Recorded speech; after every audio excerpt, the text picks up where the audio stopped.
Hello, and welcome to this fifth installment of Arlington Whenever News. This one is called Flopsy, Mopsy, Cottontail, and Autopsy. This newest episode starts with an email from February 12th, 2025. Dear producers, I'm thrilled to share some fantastic news. After persistent efforts from the AIM board and our supporters, the county board has granted AIM access to our transmission equipment housed in a county facility. This brings us one step closer to getting WERA back on the air before our FCC license is set to expire on March 21st. Now the AIM board and our dedicated volunteers can retrain our focus on the technical aspects of reinstating our radio station and raising funds for essential operating expenses such as the emergency alert system, music licenses, insurance, and more. Because there's no certainty that we will complete all the necessary tasks to reinstate WERA, we have decided to rely on pledges from our supporters instead of accepting cash donations at this time. Our goal is to raise $38,700 to cover these crucial expenses and additional needs that will arise shortly. As you can imagine, our base of support has dwindled, with only a few members and volunteers remaining. Therefore, as producers with the most to gain from being back on air, we kindly ask you to make a meaningful pledge. Once we are broadcasting again, we believe we can regain and expand our support. I've set up a pledge form and encourage you to be optimistic and generous. Additionally, let's come together for a producers meeting to unite our efforts and ensure we cross the finish line, or better yet, the restart line. The date, Tuesday, February 25th. The time, 7:00 p.m.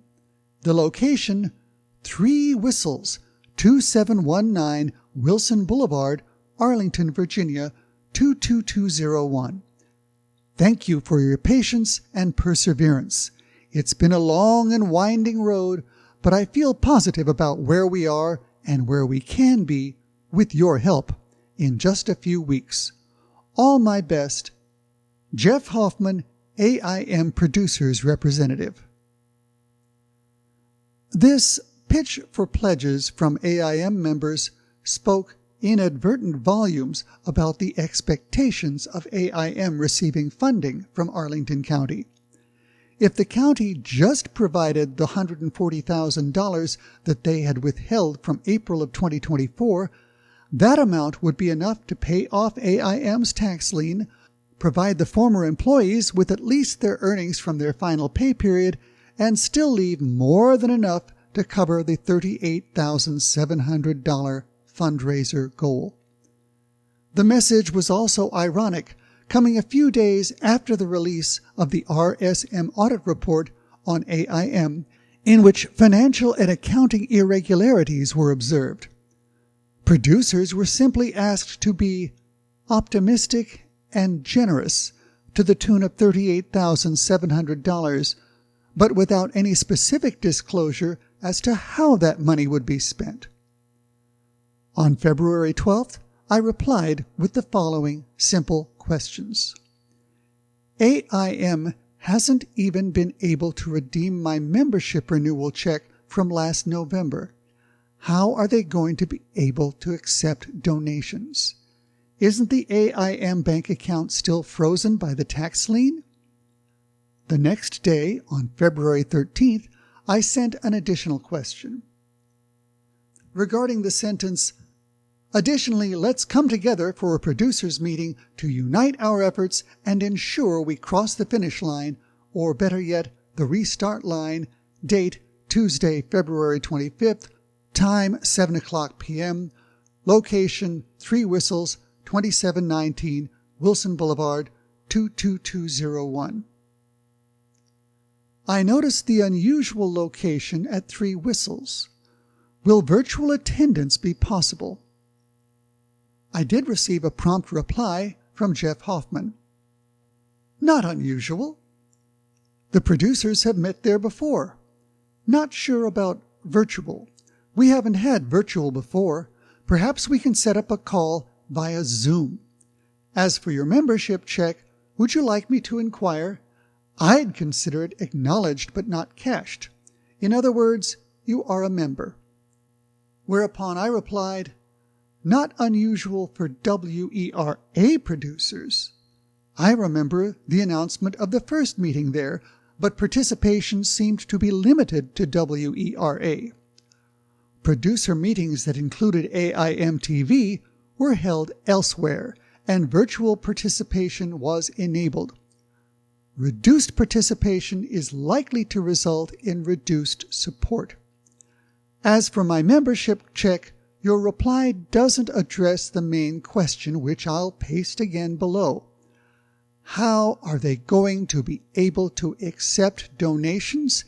Isn't the AIM bank account still frozen by the tax lien?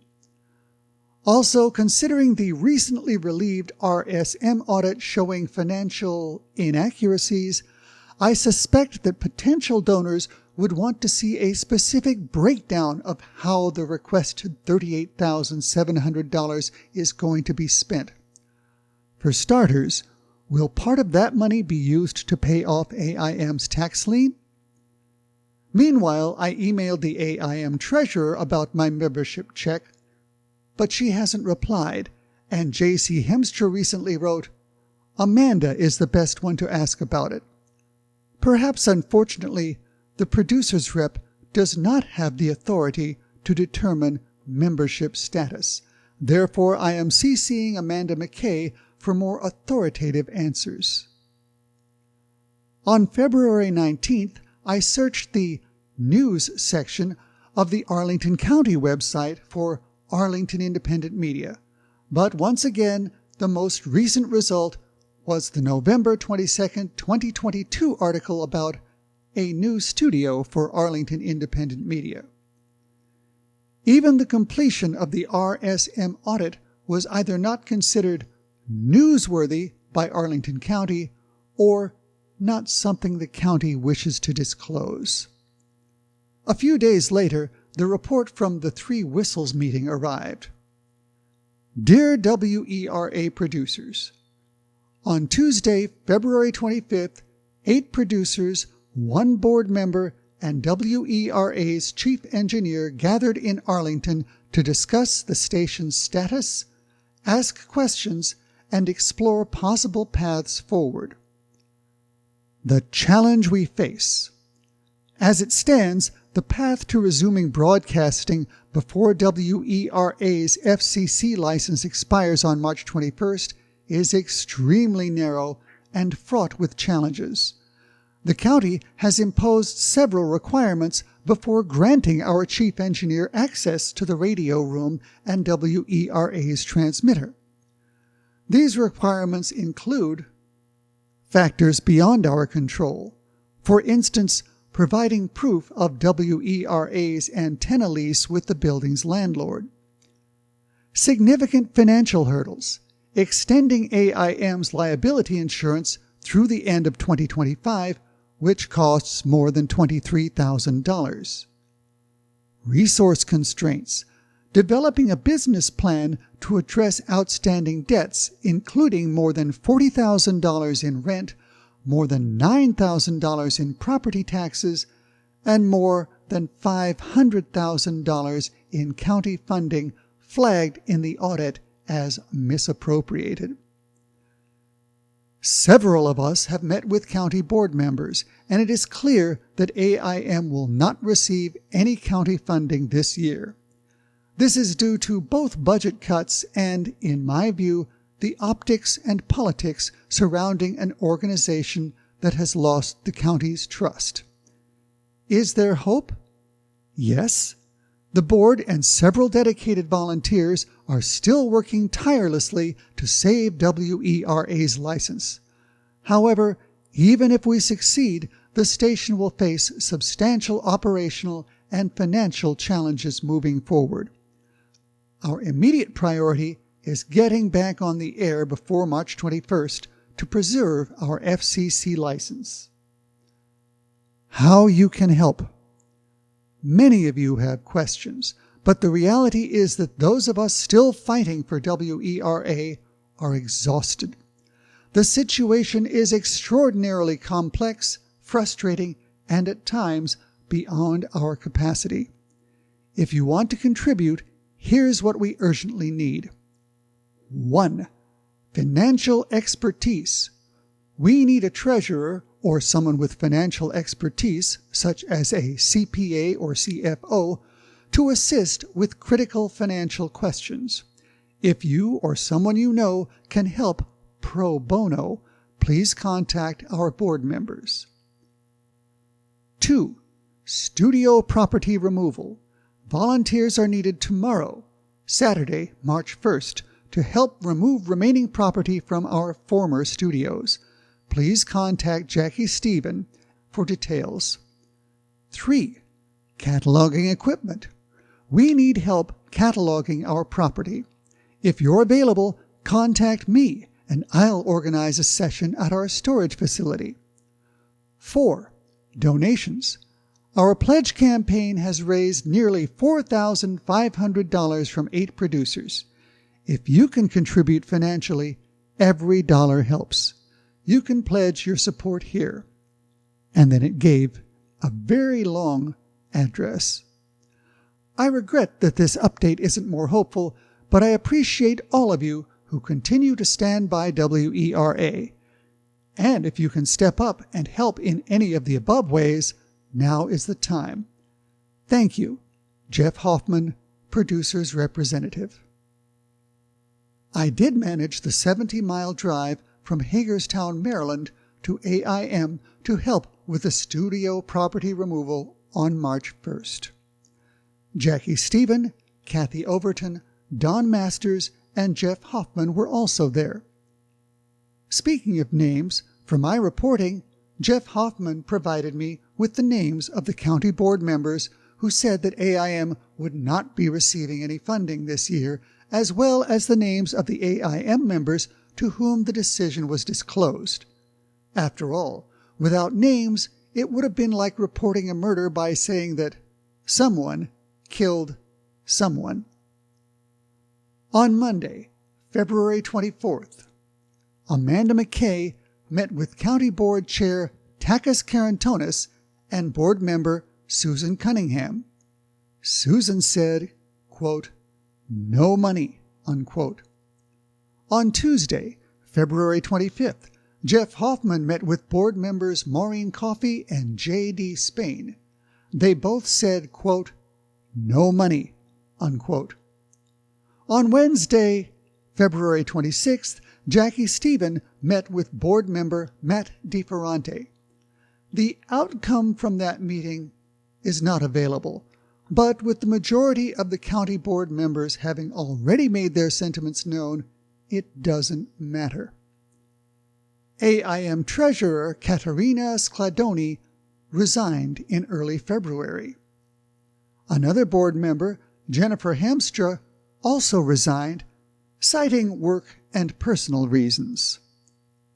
Then, on March 21st, an email arrived saying that WERA-FM was once again broadcasting just before the FCC deadline, which would result in an extension of about 60 days.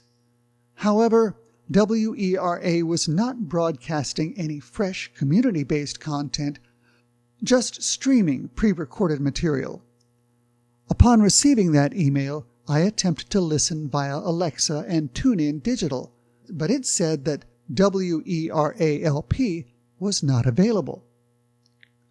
I also checked the Arlington Independent Media YouTube channel, but there was no content after the recorded meeting on November 4th, 2024. AIM's board has still failed to open up the YouTube channel for individual producer programming. Therefore, the current situation is that AIM is providing no community radio, and no community video. The Washington City paper provided some additional information. Here are some extracts. Arlington County board members, along with county staff, are blaming the impending death of the station squarely on sloppy oversight by the AIM board and CEO Whitney Kernodle. Kernodle disagrees. She was hired to run the station in 2021, but the organization later became the focal point of mismanagement allegations. She points the finger at basically everyone else: the county board and staffers who balked at her requests for funds, the AIM board of directors, volunteers at WERA, and even the media outlet Arl Now, which she claims viewed WERA as a competitor.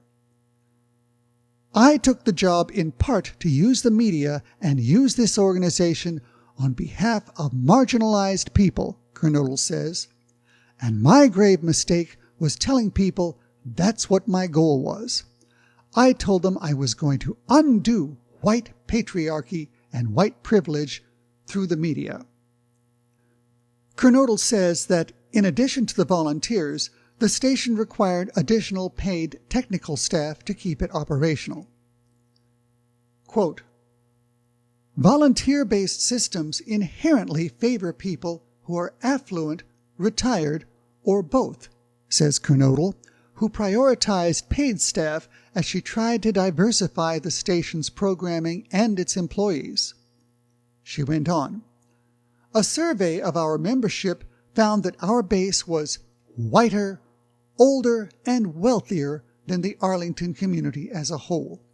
We wanted to reflect the beautifully diverse community and to be a hub for journalism and training young people. She also asked the board to increase her salary, which it did from $100,000 when she was hired to $175,000 per year plus a $30,000 bonus. Kernodle says she sought to elevate LGBTQIA residents, immigrants, people of color, and economically insecure families. Kernodle also says she increased employees' vacation days, introduced unlimited mental health and sick days, and improved retirement benefits. But by March of 2024, issues at the station came to a head. A group of 16 former AIM members and board members signed an open letter with allegations of financial mismanagement. Social media messages in the last week suggest that AIM is imperiled because the county is withholding funds, the letter says. In fact, AIM has been grossly mismanaged. The letter did not mention Kernodle by name, but proposes, quote, that corrective action include, but not be limited to, removal of the CEO for failure to perform the duties of the office, unquote. Just days later, the AIM board laid off all its staff, including Kernodle, although she says she resigned, and elected new board leadership. The decision, according to a post on AIM's X account, quote, was not a reflection of staff performance or deduction, but rather a necessary measure to address our financial challenges. In an interview, Arlington County Board Chairman Takis Karantonis says the radio station had always been, quote, a great asset for the community, unquote, but that the organization broke trust with the county and created an image problem by not properly spending taxpayer dollars. Karantonis went on, quote, they mismanage a lot of funds, with the practical result that the whole organization has been insolvent, says Karantonis, adding that the board, quote, should be more upfront about its financial situation. Here is the final extract from the Washington City paper. In addition to her allegations against Arlington officials, Kernodle claims that Arl Now the online news outlet that covers the county and wrote extensively about WERA, was biased against her and worried that her radio station and online content might jeopardize their market share. That concludes the Washington City Paper's information. The title of this installment, Flopsy, Mopsy, Cottontail, and Autopsy, calls for a cause of death, since AIM and WERA are now functionally brain dead. It could also be called Who Were the Good Guys and Who Were the Bad Guys? Arlington County's reductions to AIM funding and the loss of rent coverage, which began in 2017, certainly weakened AIM's financial strength. The CEO's insistence on a combined salary and bonus increase of $100,000 per year further weakened AIM. The CEO's failure to assure complete financial record-keeping resulted in around $500,000 in unaccounted costs. The Arlington County Board's decision to withhold expected funding for April 2024 prevented AIM from meeting even its short-term financial obligations. The tax lien filed by Arlington County froze AIM's banking account, making it impossible for AIM to deposit even a $25 membership renewal check, let alone any donations. The replacement AIM board failed to open their existing YouTube channel for individual radio and video content, thus depriving the organization of the ability to demonstrate ongoing community services. The replacement AIM board chose not to participate in the 2024 Arlington County Fair, thus missing on an opportunity to fundraise. When the county board asked for a plan to implement appropriate financial procedures and protections, the AIM board replied, in essence, "Give us the money and then we'll give you a plan." Perhaps consequentially, the Arlington County Board's decision to withhold all funding for AIM even after April 2024 has left AIM in debt for over $500,000. Even without assigning the bad guy label, it's impossible to find anyone who qualifies as a good guy. However, there is still hope. All that AIM and WERA need is a good guy with about $1 million to spare. Oddly enough, this is not the final installment of Arlington Whenever News. After all, I still have my little video studio up here in Hagerstown, Maryland, and I just found a decent high-definition camera online since I couldn't get one from AIM. At any rate, I will either see you next time or, more likely, you will see me.